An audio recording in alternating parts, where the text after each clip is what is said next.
দেখো বন্ধুরা, আজকে আমি বানাবো কুমড়ো ডাঁটার তরকারি। কুমড়ো ডাঁটা আর আলু, এটাকে আমি সিদ্ধ করে নেব। তার জন্য কড়াইতে জল বসিয়ে দিয়েছি, জলটা ফুটছে। ওর মধ্যে দিয়ে দেবো লবণ,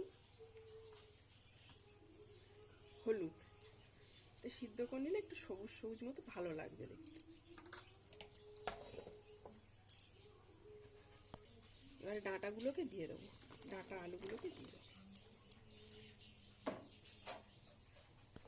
এটা ফুটে গেছে, এবার এটাকে ঢাকা দিয়ে দেবো। কিছুক্ষণ এটাকে সিদ্ধ হতে দেবো।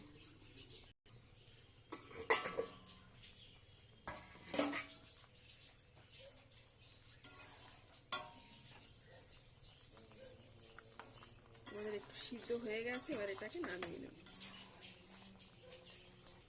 কড়া বসিয়ে দিয়েছি, ওর মধ্যে দিয়ে দেবো তেল।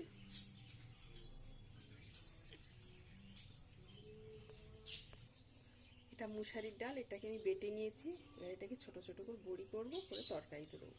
এর মধ্যে আমি লঙ্কা, জিরের গুঁড়ো দিয়ে বেটে নিয়েছি।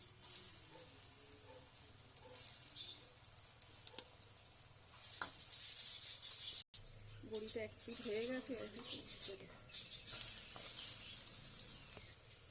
বড়ি কটা আমার ভাজা হয়ে গেছে, এবার কটাকে তুলে দেবো।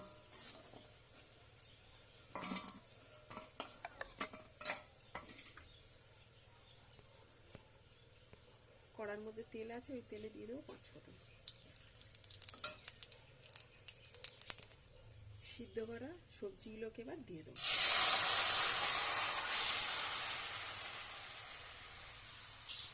ফুটে গেছে, এবার ডালের বড়িগুলোকে দিয়ে দেবো, দিয়ে এটাকে ঢাকা দেবো। আমি লঙ্কা দিতে ভুলে গেছিলাম, এখন কটা কাঁচা লঙ্কা দিয়ে দেবো।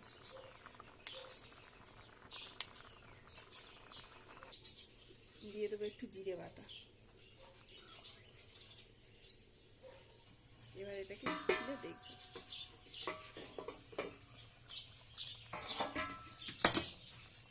দেখো কত সুন্দর হয়েছে এটা।